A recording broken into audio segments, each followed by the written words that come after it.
പാലായിൽ ജോസ് കെ മാണി മത്സരിക്കുമെന്ന് ആവർത്തിച്ച മന്ത്രി റോഷി അഗസ്റ്റിനും ഉറപ്പ് പറയാതെ Kerala Congress M chairman Jose K മാണിയും. ജോസ് കെ മാണി പാലായിൽ മത്സരിക്കുമെന്ന് അടിമാലിയിൽ താൻ പ്രഖ്യാപിച്ചത് ചോരത്തിളപ്പ് കൊണ്ടല്ല എന്നാണ് റോഷി അഗസ്റ്റിന്റെ വിശദീകരണം. ചേർത്തളപ്പ് കൊണ്ട് KSC നേതാവുമായിരുന്നു. എന്നെ തെറ്റിരിക്കുന്നത് ചെയർമാൻ കേരള കോൺഗ്രസ് പാർട്ടിക്ക് ചെയർമാനില്ലെന്നും ചെയർമാൻ്റെ സ്ഥാനാർത്ഥിയില്ലെന്നും ഞങ്ങൾ നാദില്ലാത്ത കളരില്ലല്ലോ. ഞങ്ങളുടെ ചെയർമാൻ മത്സരിക്കും. പാർട്ടിക്ക് വേണ്ടത് പാർട്ടിയുടെ ലീഡർഷിപ്പാണ്. ലീഡർഷിപ്പ് ഏബിളാണെന്ന് കണ്ടാലല്ലേ ജനങ്ങളെ ഓർമ്മിക്കുള്ളൂ. പിന്നെ ഞങ്ങളെന്താ പിന്നെ അങ്ങ് മാറി നിൽക്കുക? കേരള കോൺഗ്രസ് പാർട്ടിയുടെ ചെയർമാൻ അത് ലീഡർഷിപ്പിൽ തന്നെ ഉണ്ടാവും, മത്സരിക്കുമെന്ന് പറയുന്നതാണ് കോൺഫിഡൻസ്. അത് ഞങ്ങളുടെ ജനങ്ങളുടെ അംഗീകാരം. അത് ഞാൻ പറഞ്ഞല്ലോ. ഇനി പാർട്ടിക്ക് തീരുമാനം കൈക്കൊള്ളാമല്ലോ. പാർട്ടി തീരുമാനം എടുക്കുന്ന അദ്ദേഹം പറഞ്ഞില്ലേ, പിന്നെ അതിന് അധികരിക്കാൻ പറ്റുമോ? പക്ഷേ സഡൻ ഡിസിഷൻ. അദ്ദേഹം പാളയെ മത്സരിച്ച വ്യക്തിയാണ്. പാല നഷ്ടപ്പെടേണ്ട സീറ്റല്ലല്ലോ. ആ തെറ്റുകൾ തിരുത്തി മടങ്ങി വരുമെന്ന് ചെയർമാൻ തന്നെ പാലായി പ്രസംഗിച്ചല്ലോ. പിന്നെ പാല ഞങ്ങൾ കാണാതെ പോകാൻ പറ്റുമോ?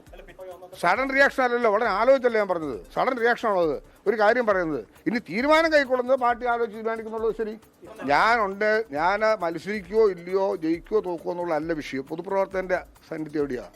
ഇടുക്കിയിലെ ജനങ്ങൾക്കൊപ്പം എൻ്റെ ജീവിതകാലം മുഴുവൻ ഉണ്ടാവും. അതിൻ്റെ കാരണം എന്താ? അവർ ജനങ്ങൾ എനിക്ക് നൽകിയ സ്നേഹം. അത് മത്സരിച്ച് ജയിക്കുന്നതിന് വേണ്ടിയല്ല, അവരോടൊപ്പം നിലകൊള്ളാനുള്ള ബാധ്യത അതൊരിക്കലും മാറ്റി നിർത്താൻ പറ്റുന്നൊന്നല്ല. നൂറ്റാണ്ട് ചെറിയ കാലഘട്ടമാണോ?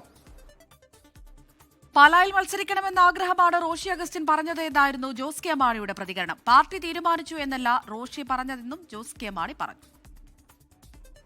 കേരളത്തിലെ കേരള കോൺഗ്രസ് പാർട്ടി നേതാക്കന്മാരെല്ലാം പാർട്ടിയുടെ ചെയർമാൻ മത്സരിക്കണമെന്നാണ് ആഗ്രഹം. ആ ആഗ്രഹമാണ് അദ്ദേഹം പറഞ്ഞത്.